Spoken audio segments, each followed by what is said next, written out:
Well, hey there, I'm Elaina Rusk alongside 17's entertainment expert, Rick Bentley. And this is Rick's Picks when we talk about the best, the worst, any sort of list that you have picked out to focus on. And I love this week's choice. Well, I decided it's time for baseball. Yes. And so why not look at the top 10, what I consider top 10 baseball movies. And it's surprising, there's a lot of baseball movies out there. And I think before we get into that, I think what we should discuss basically is this whole sports genre for movies anyway. It's a very easy genre for people to make because a lot of times we know the story. If we do the story of Jackie Robinson, we know that story. If we know about the plane crash that took out the Marshall football team, that's a story we know. So you automatically have an audience who understands what you're doing. There's also the natural part of sports, which is there's a villain and there's a hero. There's the team we root for and the one we root against. So that's built in automatically. You don't have to establish that this, for example, we're doing the story about the Olympic ice hockey team winning the gold medal against the Russians. We don't have to know that the Russians are the bad guys. They're the bad guys. So you have that automatically. And then there's always a lot of stories, messages about teamwork, about family, about self-confidence. And so there's a lot of elements in a sports movie that's automatically there that the writers can start with and then build on it and build interesting characters, whether that be real people. We've had stories about Muhammad Ali, Roger Maris, you name it. We've had all these kind of sports figures. Or you can do fictional ones like in some of the movies we're going to be talking about. So it's just a great genre. And it often, years ago we probably argued, it's a guy genre and everything. No, I think there's so many, sports cuts across so many demographics that I think a lot of men, women, kids are going to see these films. And 99.9% of the time, they're family friendly. Yeah. And so that's another reason I like these, because I always am in search for something that the whole family can go see. And I love that, especially for this time of year, we're heading into opening day. The Dodgers and the Cubs had their opening day in Japan earlier this week. And so everybody's just feeling that romance around baseball right now. And it makes you want to go out and watch some of these movies. So I love that you picked your top 10. Top 10. Let's start with number 10. Well, number 10, we're going to start with The Rookie. No. And again, here's an example of how many of us have either watched a game or sat in the stands and went, I could do that. What if the manager turned to me one day, turned to the stands and pointed at me and said, kid, get in there, you're going to quarterback. Well, this is a story of Jim Morse, as played by Dennis Quaid. He was in his 30s. He was a high school teacher and a baseball coach. And he discovered even in his 30s, he still had a fastball. He could throw 98 miles an hour. Woo. And so he makes a deal with his team. If they win the championship, he'll try out again. He'd given up on his dream of making it to the baseball level. But he tries out again, and as we know from the story, he gets his chance. So this is a story about not giving up on your dream and pursuing it. He fought with this argument of, do I pursue my dream or do I take care of my family? Because he was going to have to give up a job to go to the minors, and the pay might have been. But it's one of those stories that just reminds us that sometimes if you hold on to that dream, it will come true. And sometimes you just have to fight for it. And it's well done by Quaid. He did a lot of his pitching in this. They cheated a little bit by speeding up the camera when he's pitching to make his pitches look a little faster. But when he needed them to be really fast, there was a major league guy that stepped in. Oh, okay. And just a bit of trivia, and I don't know if you care about this. On the movie poster, we see Jim on the mound. It's a silhouette of him. That's not Dennis Quaid. That's his baseball pitching stand-in. Oh, interesting. I don't know why they used that, I guess, but anyway, bit of trivia. That's a fun fact. So this isn't on your list, but I wanted to mention it quickly while we're talking about The Rookie. When I saw your list, I immediately thought of that old movie, I believe it was the 90s, Rookie of the Year. The kid breaks his arm and suddenly he can pitch so fast. And it was ridiculous, but it came out when I was a kid, and it was just kind of fun and kind of silly. Again, imagining a young kid being able to make it to the big leagues. You know, I could have gone into that area. There's a lot in that. It's like Angels in the Outfield. Yes. A lot of these films that deal with kids and sports. And we do touch on that at least one of my films I'm talking about today. But yeah, you know, that again, I think many of us have felt that. Like, oh, you know, the quarterback can't even, you know, hit his tight end. I could have hit that pass. Yeah. You know, it's like, put me in, coach. I'm ready to play. That's exactly right. So with that, we're going to move on to number 9. And for this one, I asked our boss if we could say this. We can, because it's a proper title. Damn Yankees. It's Damn Yankees. And, you know, I was trying to make a very diverse list. Yeah. And there's a lot that could have gone on here. And I know Damn Yankees is based on a Broadway musical and with a choreography both of the Broadway show and of the movie by Bob Fosse. Yes. But it's a story. What I love about this story is that, again, we're talking about not giving up on your dream. You have a guy who is living a regular life, and he's a big fan of the Washington Senators. And yes, there was the Washington Senators. This wasn't made up for the movie. And he always felt like if they just had one great player, they could succeed. Well, he makes a deal with the devil that he can become this young Joe Hardy, who's a phenom, and he literally lifts the Yankees. I mean the Senators up so that they contend with the ever-hated Yankees. Okay, so I love that story. I always love finding these stories about people who don't give up on a dream. Now, in this case, it's sort of based on that Faust story of, you know, the deal with the devil. But this is also one of those films that I think it appeals to a broader audience. You know, if people out there don't care about sports, but they like musicals, you know, Gwen Verdon is amazing in this. Again, going back to choreography by Bob Fosse, the songs are wonderful, and yet the baseball story is just as relevant today. I mean, all of us who have, you know, as we got older, thinking, you know, we missed our chance. And it could be a metaphor. Sports is often a metaphor for life. You know, you may have thought, you know, I wanted to be a doctor when I was young, but then I had to skip college because I had to take care of my family, whatever sort of thing. And you get into your 30s or your 40s and you go, well, why not? Yeah. Why not? You know, time's not up. So why not hold on to your dream? And Damn Yankees is just a reminder that in a very wonderful dance, light, musical way. But don't make a deal with the devil just to be able to get what you want. That's never going to work out good. No, of course not. With that, let's move on to number 8, Bang the Drum Slowly. I had completely forgotten about this movie. Yeah, this is basically one of the tearjerker on my list. It's about a baseball player who contracts an illness. His days are numbered. And it's about the bond. There's something about sports. There's a bond, a brotherhood, or a sisterhood. Please don't get me, you know, I'm not trying to be sexist on this, but there's a bond that comes from being on a team. And this is a good example of that, how that bond is important, you know, in a life or death situation. And we get a wonderful performance there by De Niro as the athlete who's dealing with this illness. Again, very touching story. This is one you definitely want to have the tissues around, but it's also just that sort of reminder of the power of sports and of baseball. And you know, baseball obviously gets a bad rap. I love baseball. Yeah. I know it gets a bad rap for being slow, but again, you know, I think we get to know the people well. I mean, it's one of those sports where they're not wearing helmets, so we get to see them. But this film, it really will touch you. Please take some tissues with you because it is one of the most emotional films on the list. But again, sports movies often move you to feel something, even if you know the outcome. You still feel. I remember watching the film about, again, getting back into hockey. I apologize but talking about the U.S. skaters in the Olympics winning, I knew they won that game, and I was still elated when it was over. Yes. And so even seeing this sort of brought to life again through a film, it just reminds us of those great, wonderful moments. And especially when Hollywood gets a handle on it and they have the music and the right videography and the way Right. it just pulls you in and you feel like you're part of the story. You're part of that team. And I Yeah. think that's what's beautiful about baseball. Whether it's a movie or you're watching the game, fans say we.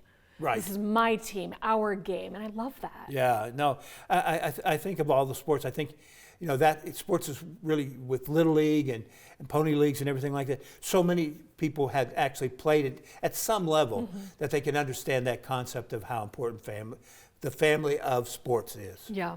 You were mentioning T-ball and Little League. My daughter plays on a softball team. She's only 6. Yeah. But we watch baseball all the time at the house. And so when we hear that crack of the bat and the crowd goes wild, she had her first really big hit last week.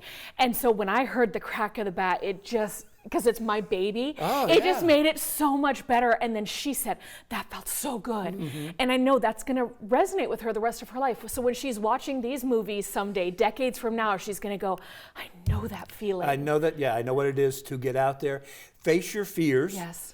Face an opponent often who's bigger and stronger than you and overcome that. Sports is such a David and Goliath genre. Yes. It always seems to be the little guy who steps up and overcomes overwhelming odds, whether it be a better team, illness. It is really that sort of the little guy, coming through. I agree. And so let's go to number 7 now. Bad News Bears. Bad News. It's a fun movie. And I'm going not with the Billy Bob Thornton remake, but I'm going with the Walter Matthau original version. And for those of you who haven't seen it, Matthau plays a pool cleaner who he played Major League Baseball at one time, but he now no longer cares. But he gets paid by the father of a kid to coach a team. And the team he gets is made up of complete misfits. Yeah. These are kids that can't catch, run, nothing. In fact, in their first game, they have to forfeit when they're down 26-0 and they've not gotten an out yet. Ooh. So that's how bad these Bears are. But what this story is about is one, even if you're considered and branded a misfit, you don't have to be a loser. That you can step up. There's talent in everybody out there. You just have to find it. And it's also, Matthau's character begins to grow. I mean, he goes from a guy who's just doing it for the money to a guy who finally cares. And this film has several layers to it. Especially when we get to the big championship game, where again, his team has finally grown into being somebody worthy of a contender.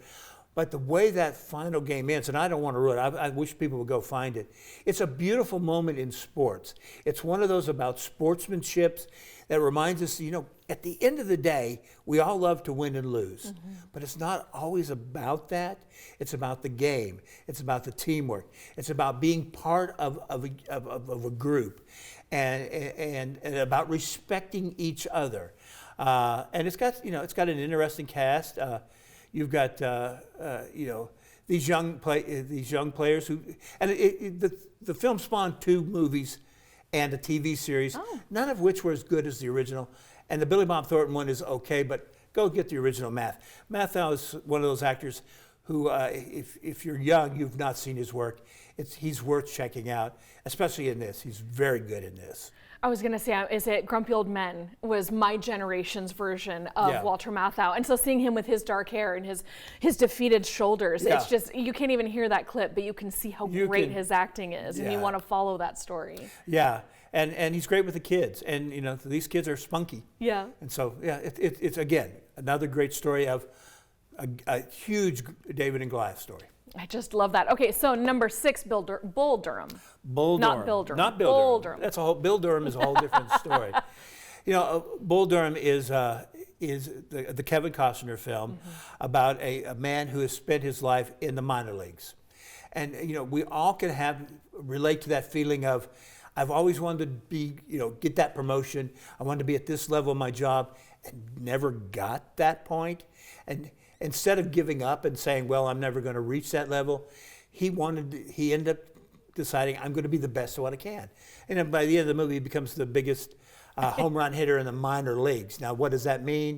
It doesn't mean a lot on a Topps baseball card, but at least it's talking about the love of, and Susan Sarandon is in this. She plays a groupie who, let's say, follows the young players when they come to town to play for this minor league team. But again, it's all built around the relationship between Costner, who's this veteran player, and this young phenom pitcher who can't get out of his own brain. And that's why he pitches so wildly. So it's again about, sports is not only about the physicality of the game, but this is a reminder that it's also the mental aspect of it. There is a level of thinking to do with this. And so it's just one of those multiple levels that you see in a sports film. They talk about a lot of different things. And again, if you want to look at it simply as a love story, this relationship, because Sarandon's character and the character played by Tim Robbins, that young pitcher there, have a relationship early, but she's also kind of falling for the Kevin Costner player. So there's a love story there, so if you want to follow that. But again, another story about following your dreams, and if your dreams can't be accomplished completely, find a way to adapt that dream. Yeah, I like that smoking bowl there. Okay, so then number 5, we're halfway through Major League. Major League. This is a classic for so many people. Oh, it is such a classic, especially if you're a Cleveland Indians fan. It's one of those great comedy films, great cast. Everybody in it, from Wesley Snipes to Charlie Sheen, who I think this established Charlie Sheen as a star, because he plays Wild Thing, a pitcher who is a wild thing at pitching, and they don't until they. So basically, again, talking about this David and Goliath thing, the woman who inherits this team wants to move the Indians to Miami, and the only way she can do that, get out of her clause in Cleveland, is if attendance falls below a certain level.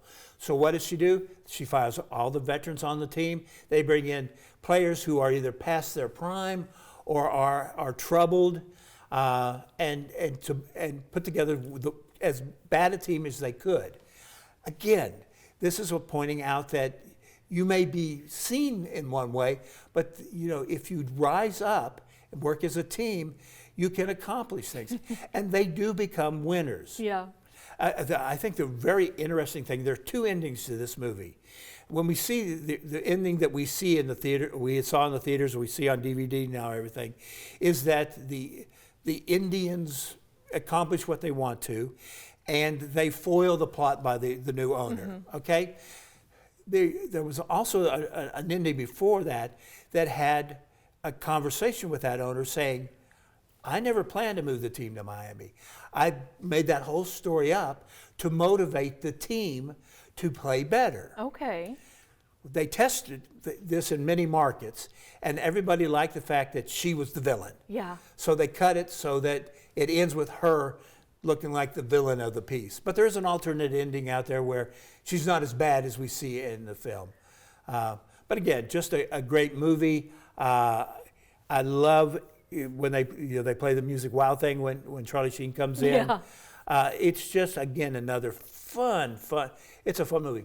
Again, movies that it spawned sequels, never as good as the original.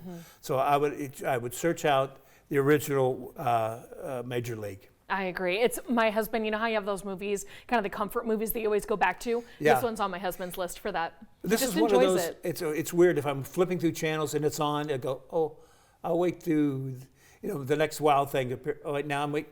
Oh, wait. And then you've got Bob Uecker in it, who's, the great Bob Uecker who did this. His commentary of the game is as good as the whole rest of the movie. So you get that level on it. It's just got so many levels that works in so many ways. And I agree with you that it's so great. So that's why I thought it was interesting. It's halfway through your list. So if you're following along with us, I'm sure you're guessing what the number 1 movie is. But I wanted to get to number 4, The Natural, before we get to number 1. The Natural. There would have been a time I would have put this higher on the list. And 4 is not a bad spot to me. Right. And for those who don't know, The Natural is basically the story of a 19-year-old baseball player. He's a phenomenon. He's on his way to the majors. He's on a train. He meets a guy that's sort of like the Babe Ruth. That's a fake version of Babe Ruth.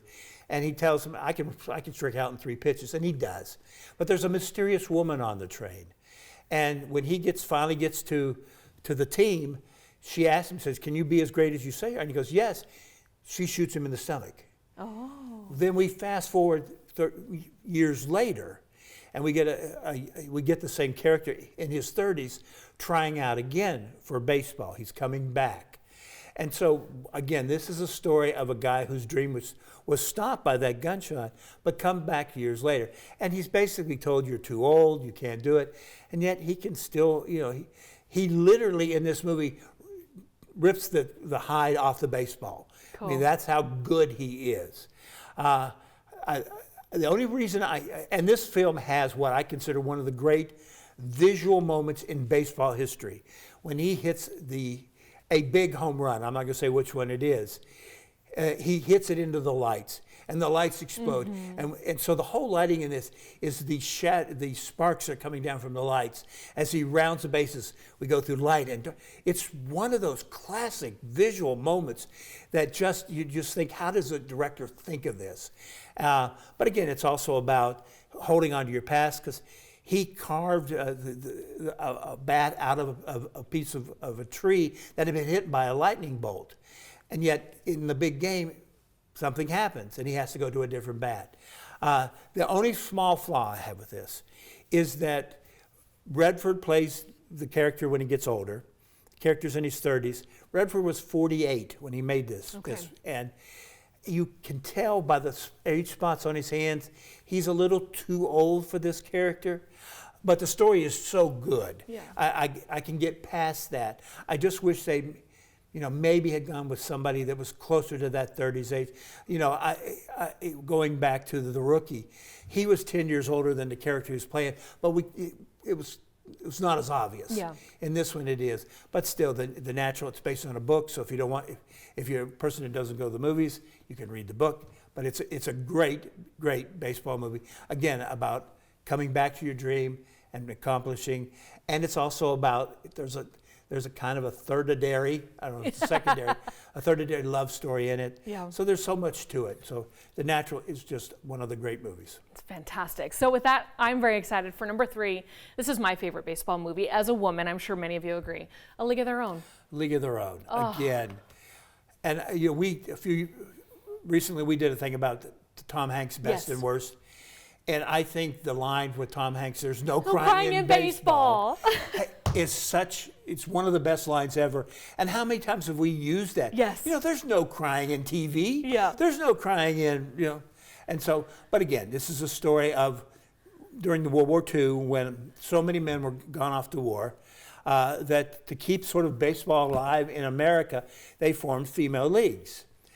And again, just seeing Tom Hanks there, the way he's chewing out the players. But again, it's a story.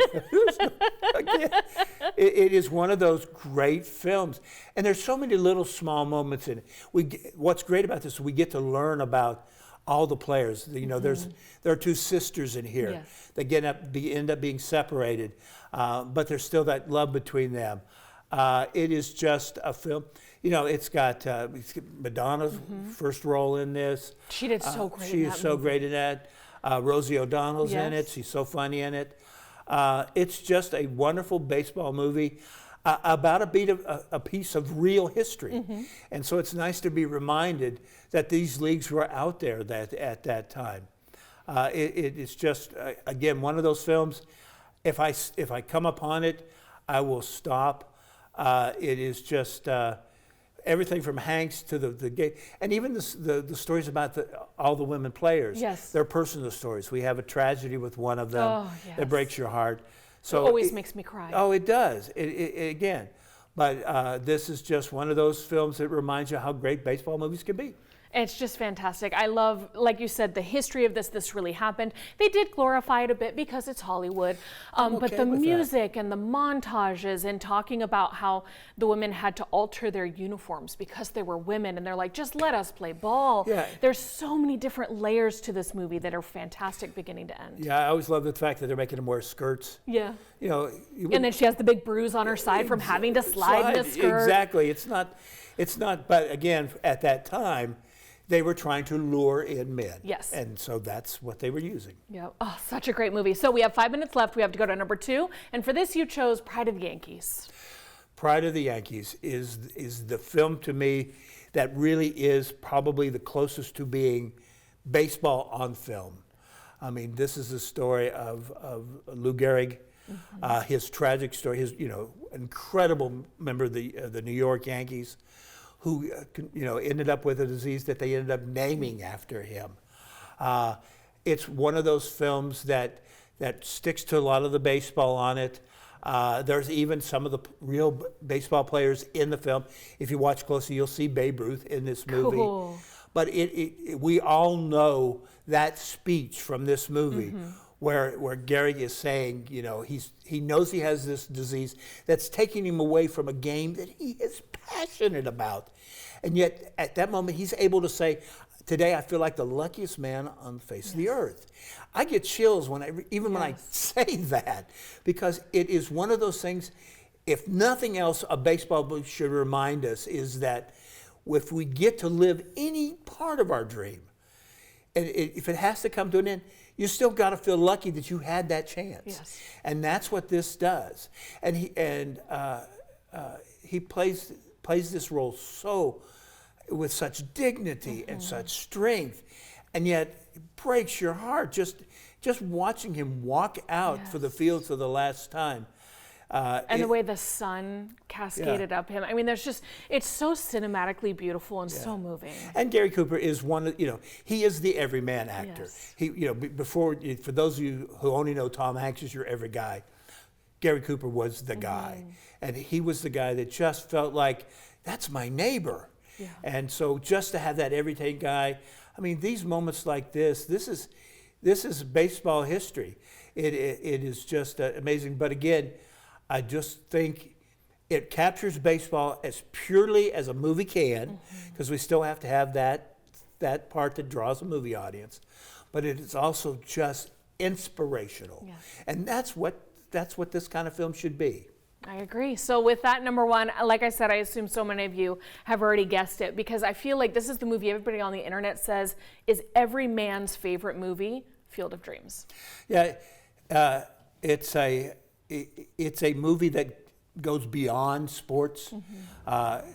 If you want to break it down to the most generic level, it's a story of an Iowa farmer who hears a voice, a mysterious voice that tells him, if you build it, they will come.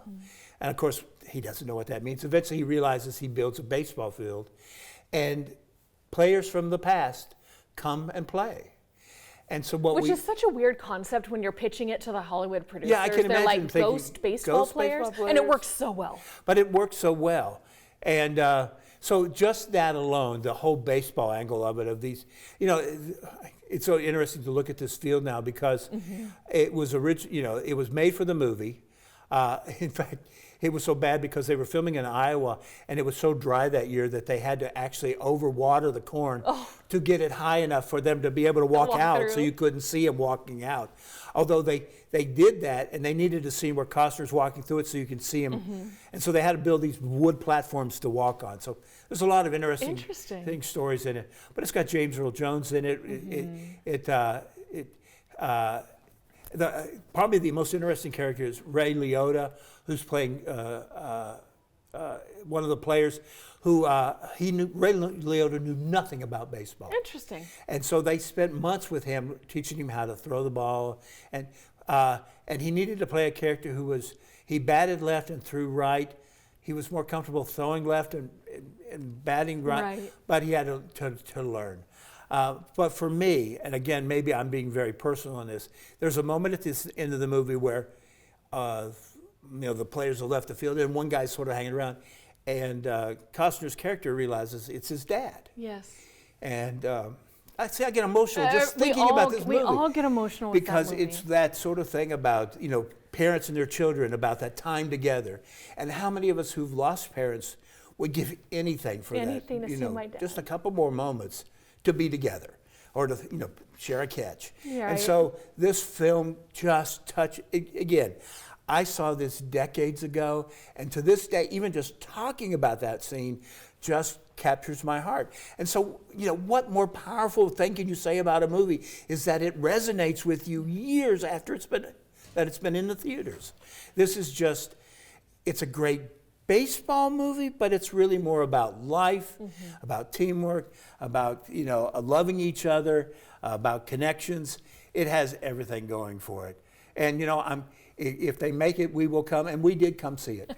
And we will again, and they kept that field going as you saw in the video. Yep. So sadly, we are out of time. I think that's a fantastic list, and we'll have another episode of Rick's Picks next week. Okay.